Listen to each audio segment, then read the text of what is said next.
د کهانه شروعات د استرالیا نه کیږي چرته کې چې نه واده شوي ښځو خاوند اوسېږي د کم نومونه چې ګریګ او هیدر وو دغه دواړه سیلانیان وو په دغه وخت کې په یو هوټل کې پاتې کېدل دغه دواړو ملاقات هم په دغه ځای کې شوی او دوی استرالیا ته د خپل ګروپ سره په چکر باندې راغلي خو دوی یو ورځ د خپل ګروپ را بیل شدید لپاره چې موږ د شارک د کتو لپاره اکی आवाज لاړ شو دغه دواړه د ټکرز ایکسپیرینس دوی کپنې ته لاړ شي دا وداسې کپنی و کوم چې په کشته کې جوړه و دوی دا داوا و چې موږ خلکو ته په محفوظه طریقې سره شارک کبان خایو هلته کې پر رسیدو سره دی ویني چې غزه غوښه پروت دی چې هلته کې موجود یو کس د کم نوم چې ټکر اوږي دی ته دا خبرو کې وزه په خبره باندې کپنی چلوم او د کپنی چې کوم اصل مالک دی هغه په چټه باندې دی خو دې باوجود هغه تر دوه ځان سره کېنی یو دا سمندر پاړخ باندې روان کی بلاره کې ټکر دی ته خپل ځړه قصه شروع کی په کوټوالي کې کله چې زه شاک د کتو د پر سمندر ته ورکو شوی ما نو غي په ما باندې حمله وکړه او دا غره چک نشانه لا اوس هم زما په وجود باندې پراته دي هغه دې ته یو اخبار هم وای کوم چې دا وخت کله چې په باندې حمله شوی په دغه کس کې چې خبره دا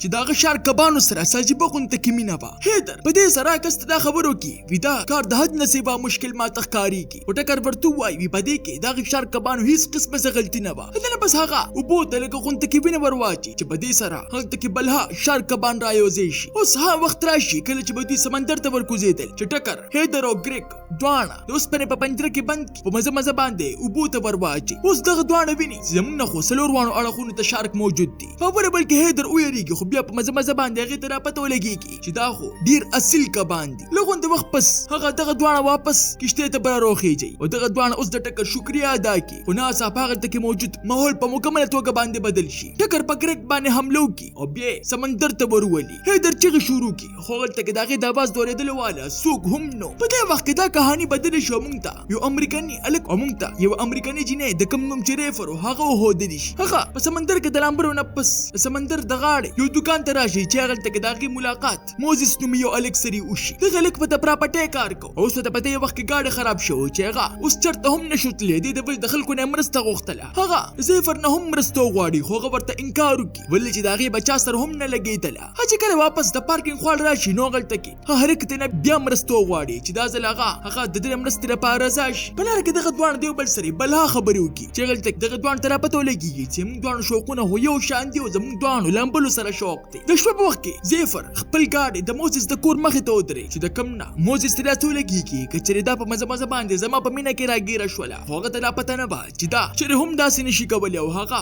د سار نه مخکې مخکله چې ورله زیفر ناشه تیار کی هغه د غزین لاړ شي په دې سره موزیس سخ خف شي اوس زیفر بیا د لامبلو د پاره واپس د سمندر غاړې لاړ شي چلته کې هغه ته پته لګي چې زما د بوټ چابي غیبه ده هغه ته یو گاډي ولاړو چې دا هلته کې ورشو پاغه کې چابي بس په ګرځېدو شي چې په دې وخت کې هغه چې د قدمونو आवाजونه ووري هڅه کله شاته ګوري نو شاته ټکر بلاړو هغه ورته په خنداش او بغیر د خبرو د مغ سره هغه چابي ورلور کې په دې خبره باندې ودا چابيانه ما سره ډېری دي دا ستاشوا او زه ته حیرانه ما چې اخر ته आवाज اعلان بي څنګه زیفر دغه شکریا ده او لزان د پاره هغه بوټ بیا تیار په دې وخت کې هغه تر موزیس میسج راشي خو دنه مخکې چې هغه ورله دغه څه جواب ورکړو ټکر شاده اړه خراشي او هغه بهوش کې او بیر ځان سره کشته ته وخیږي ډېر وګت سفر نه پس زیفر چې کله پوښ کې راشي نو هغه تر پته لګيږي چې په دې وخت کې په یو کمره کې قید دی هغه په خوا کې یو بل جنې هم قید و کوم چې څوک بل څوک نه بلکې هغه هیدر جنې و کوم چې لا اوس هم ژوند دی و زیفر سخت یریږي او چې شروع کی چې په دې سره هیدر هغه ته دا خبرو کی په سمندر کې ستاره आवाज دوریدو ولا څوک هم نشته ولې چې زه ډیر وخت راځي قید یم او ما تر ټول خبر په باره کې پته ده په دې سره زیفر په یاره کې نور هم اضافه وشي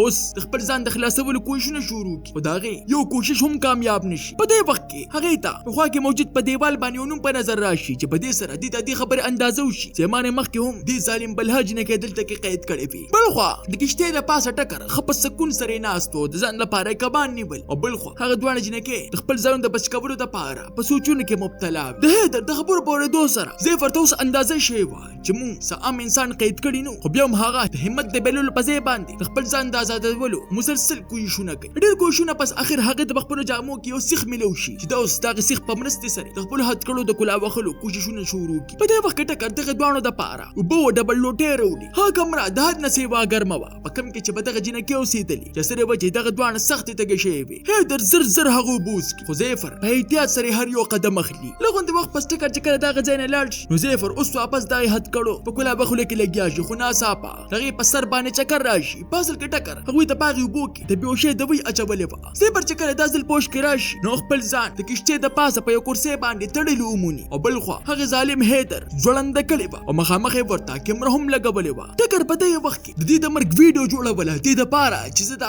بار بار ګورم او ماته پې خوشحالي ملاویږي. ټکر د هغې د مړه کولو نه مخکې یو عجیبه غونډه کې تقریر را شروع کړي چې په کوم کې هغه دا خبره وکړي وایي دا دنیا شروع شوې هم د سمندر نه ده او ختمیږي به هم په سمندر باندې او د دنیا د ټول نه طاقتور مخلوق صرف او صرف شارکبان دي او دې نه پس هغه د هیدر سره ظلم را شروع کړي. زیفر د هغه د حرکتونو په لیدو سره سخت ویریږي او لچې یې واخلي او د ډېر یېرې او د مایوسۍ د لاسه په هغه دیوال باندې خپل نوم ولیکي ولې چې هغې ته داسې لګېدل که چې دا زما اخري وخت دی. هغه چې کله خپل نوم لیکي نو د هغې د لاندې نه ورته نور نومونه هم میلو شي کوم چې د قصد پټ کړل شو د کوم چې دا مطلب و چې ټکر صرف یو لیونی نه بلکې ښه برابر قاتل هم دی کوم چې بلها جنکۍ وجلي په سبا باندې په سمندر کې زیفر ته د هیدر انجام په نظر راشي چې خپې په یو ځای کې پرته وه لاس په بل ځای کې او تنه په بل ځای کې خو بل طرف ته موزس هماغسې په زیفر پسې ګرځېده. چې کله سمندر غاړې له راشي نو هغه ته د زیفر بوډ هم میلو شي چې په دې سره د هغه په پریشانۍ کې نور هم اضافه وشي. هغه د پولیس خوا لاړ شي هغلته کې پولیس دغه دا خبره په سنجیدګۍ سره وانخلي او په دې خبره باندې نه ځان خلاص کوي چې ته په لامبو کې به بل ځای ته تلي. اوس دې په خپله باندې هغې د تلاش کولو منصوبه شروع کړي. هغه دا ځای د پارکینګ سی سی ټي وي کیمرې چک کړي چې په دې سره هغه ته د زیفر د ګاډي سره د ټکر ټرک هم په نظر راشي په کوم باندې چې د ټکر ایکسپیرینس لیکلی شوی و. په سره اوس هغه سیده په سیده د ټکر د کشتۍ خوا لاړ شي چې هلته کې په کشتۍ کې زیفر د موقع په ملاوېدو سره په ټکر باندې حمله وکړي او په خپله باندې خپل ځان را آزاد کړي خو ټکر په هغې باندې واپس قابو حاصل کړي. خو ټکر دودېدو واني او په هغې پس یو هماغسې شوي وي. زیفر د ریډیو په مدد سره مرسته غوښتل شروع کړي خو هغې ته هېڅ قسمه څه جواب میلو نه شي ولې چې هغه ظالم ریډیو هم خراب کړی و. هغې ته په هغه ځای کې یوه کشتۍ په نظر راشي چې دا ورته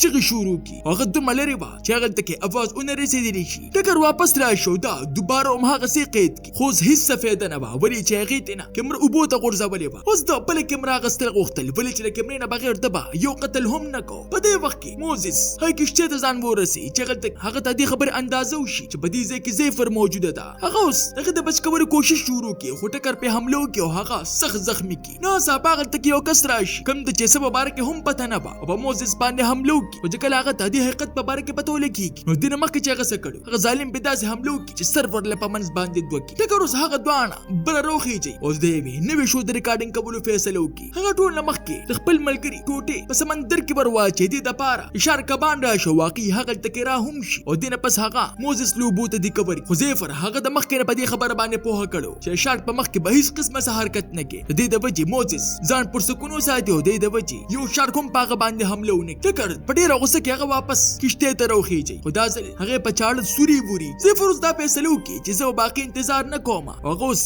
د حد کړو نه لاس راویستل شروع کړي. هغه مسلسل ناکامه کېږي چې په دې سره هغه په اخر کې یو انتهایي د تکلیف والا فیصله وکړي. هغه خپله ګوته ماته کړي خو دې باوجود د هغې لاس بار ته نه روځي چې په دې سره هغه په خپلو غاښونو باندې ګوته له ځان نه بېله کړي او اخر خپل ځان را آزاد کړي. په دې وخت کې ټکر هم په هغې پسې راشي خو اوس زیفر هم ځان تیار کړ او هغوی په جګړه کې به راوخېجي چې په دې وخت هغلته کې یو ډېر غټ شارک دوی ته په نظر راشي چې د کوم په لیدو سره ټکر په خپله باندې هم حیران و ولې چې دا هغه کب و کوم چې په اول ځل باندې په ده باندې حمله کړې وه. ټکر زیفر اوبو ته ولي خو شارک هغې ته هېڅ قسمه څه نقصان ورونه رسوي او بیا په ډېر همت سره کشتۍ ته ځان واپس راوخېجئ او ټکر سره بیا جګړه واچوي. په دغه جګړه کې زخمي مورس شا داړه راشي او ټکر په سر باندې یو مضبوط ګزار وکړي چې په دې سره ټکر ګډوډ شي او سیده په سیده اوبو ته وغورځي. په دې وخت کې د هغه د وجوده وینه روانه وه. اوس هغه کبان کوموله چې هغه د خدای درجه ورکړې وه هم هغه پرې حمله وکړي او په لږ غونتې وخت کې نه د سر پته ولګېږي او نه د خپو. په آخري وخت کې زیفر د مدد د راغوستو دپاره د ایمرجنسي واله شرشرې بلې چې په دې سره لږ غونتې وخت پس